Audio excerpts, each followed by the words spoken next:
Hi guys, I'm Jen. Welcome to Be Set Free. Thanks for being with me here today.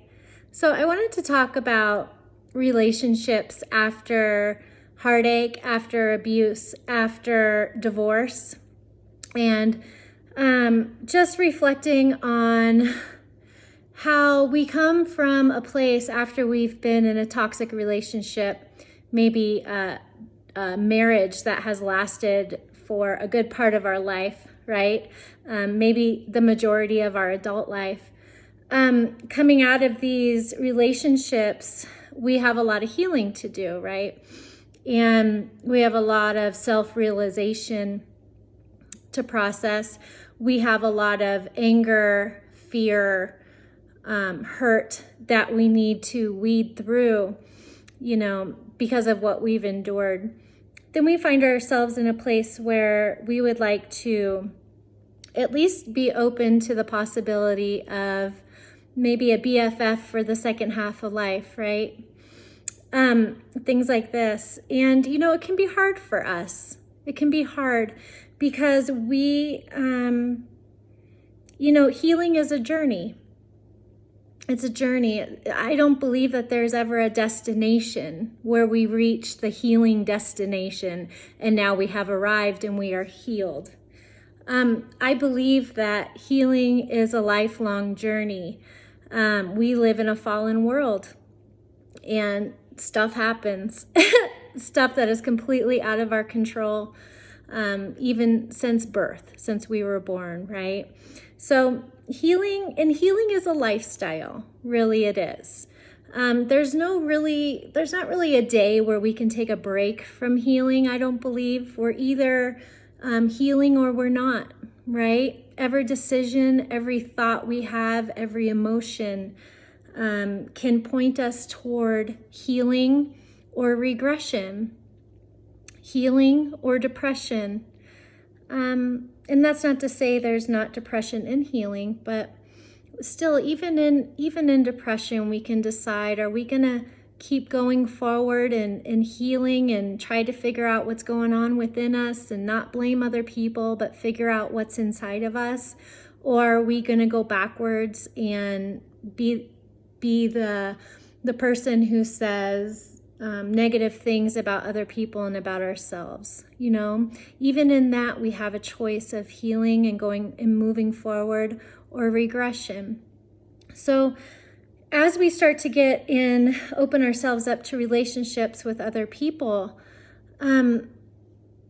there's a whole brand new area of healing to be done. And this is some extremely deep work. There's a lot of fears that we can have in regards to letting people in.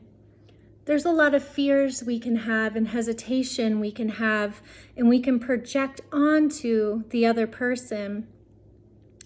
We can approach new relationships, and oftentimes I see this where people maybe they meet somebody they're interested in, and they're looking at them under a microscope, right? We may have a tendency to want to look at that person under a microscope and examine everything they say, everything they're doing.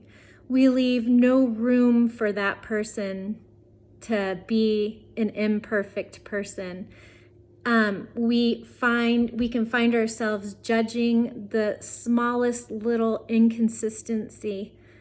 We can find that all of our attention is on them and discerning who they are. And, what a drag. What a drag to be in a relationship or starting a relationship with somebody who is constantly scrutinizing you, right? Who is constantly analyzing every thought and every action and every word that you're sharing with them. Gosh, I know for me, if somebody was doing that to me, how exhausting that would be. That would become a relationship I wouldn't want to be in after a while, because I'm kind of flipping the table here and saying, like, let's say I'm that person receiving that from somebody who's been in a toxic relationship and they are hesitant, right? They're anxious. what a hard place that would be for me to be in, because I know I'm not a perfect person. Although I know I have a good heart, they may not understand that, but they're not leaving me any room to be a human, right? They're not leaving me much room at all to have a bad day and need them, right? Because what we can do as toxic relationship survivors is not understand that we are actually being controlling when we are like that. We are giving off the energy to other people that they're not good enough, that they need to prove themselves to us, and that there's probably something wrong with them and we're going to figure it out. And guys, that is just so not a healthy place to come from. That is not a healthy place of where we build a relationship from. Once we learn boundaries and we're able to protect our boundaries, meaning we're able to enforce our boundaries and protect our space within us, we can trust ourselves to be in relationship with other people, whatever kind of relationship it may be, whether it's an intimate relationship, a friendship, a business partnership, family relationships. We know in every situation we can keep ourselves emotionally safe because we do that. In the past with toxic relationships, we did not keep ourselves safe, and we realized that we couldn't trust ourselves because we got ourselves into really bad situations. But as we grow and heal, and we remove these people from our life and we deal with our issues, we learn self-respect, we learn healing, we learn how to navigate life on our terms, right? We learn things that hurt us and things that don't hurt us. We learn our weaknesses and our strengths, and we create boundaries around that within ourselves. And we learn that we are able and we are ultimately responsible for keeping ourselves safe. We learn that there is no perfect person in this world.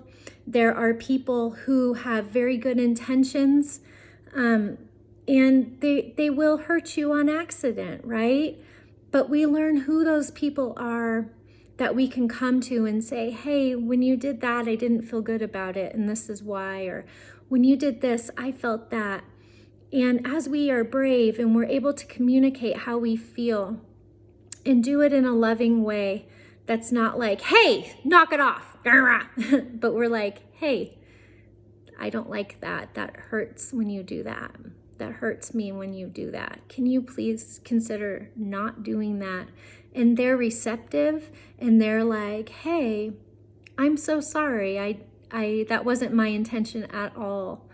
And I never want to do anything to hurt you. We can learn these people that they are safe people, right? And we can open up more to them. Sometimes what we can do is just keep pushing people away and waiting for them to be imperfect so we can say, ha, gotcha. I just knew it that you were going to hurt me someday. And that is just so not fair. Would you want to be treated like that? You know what I mean? Like, we got to ask ourselves these questions. How do we want to be treated in a relationship? And the way that we're thinking about the other person, us, ourselves, coming from these spaces, we need to notice how we're thinking of the other person and how we're viewing them and what we're looking for in them, and ask ourselves, how would we feel if we were on the receiving end of them thinking that way about us, right?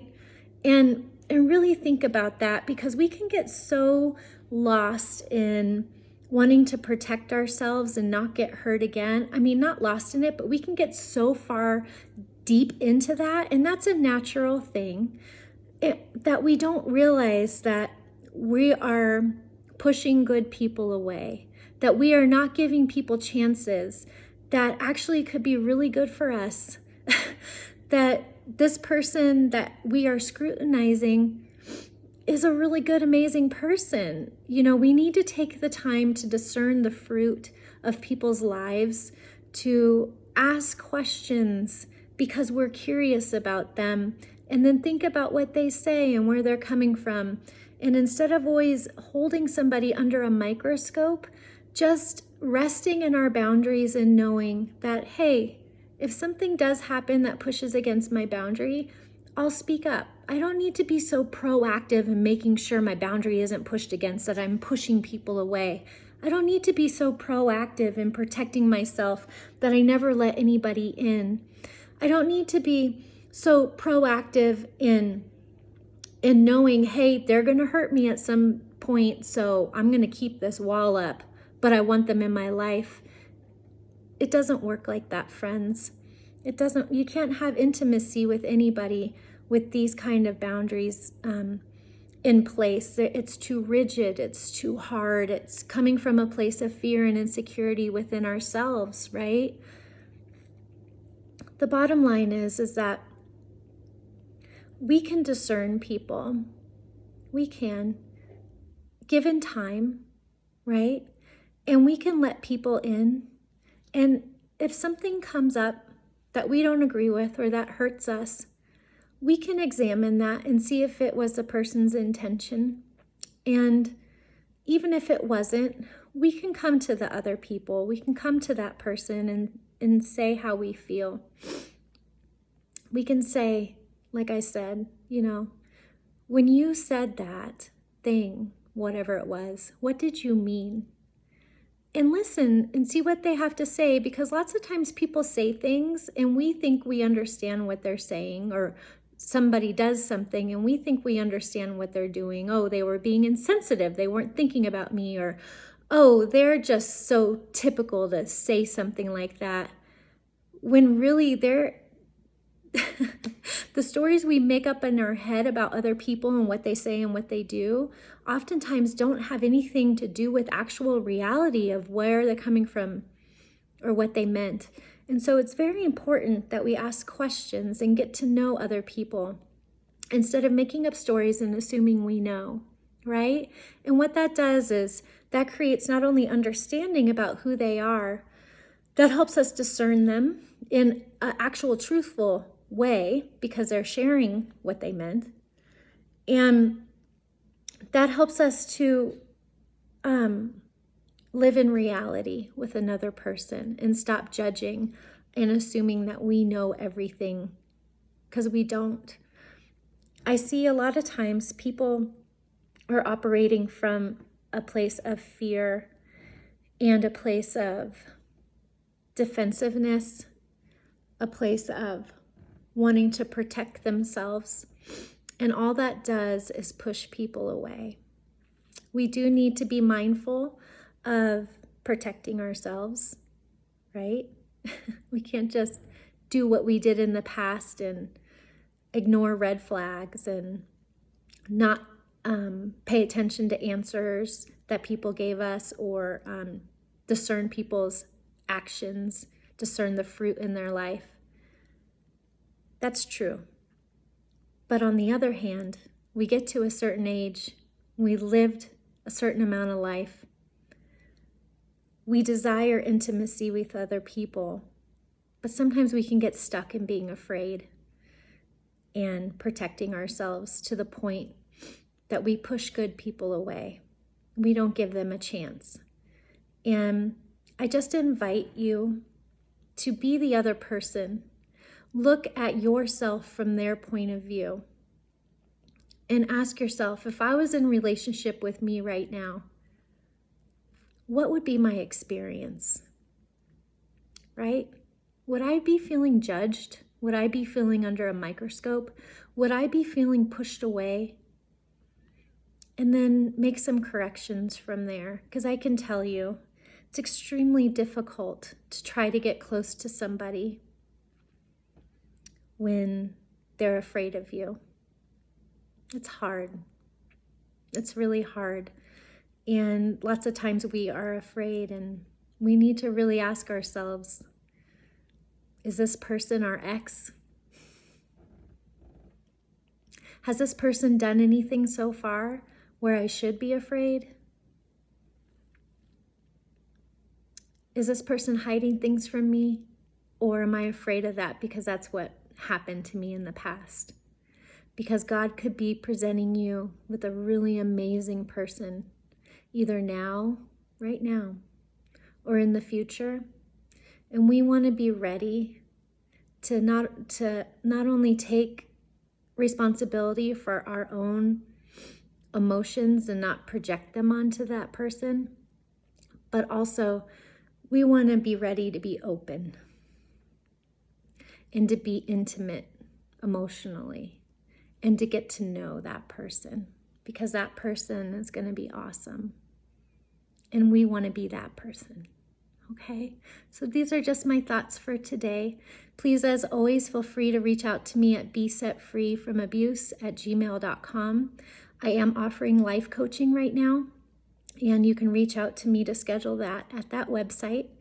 And always feel free to leave a comment, add to it, agree or disagree, and I will talk to you soon. Be blessed.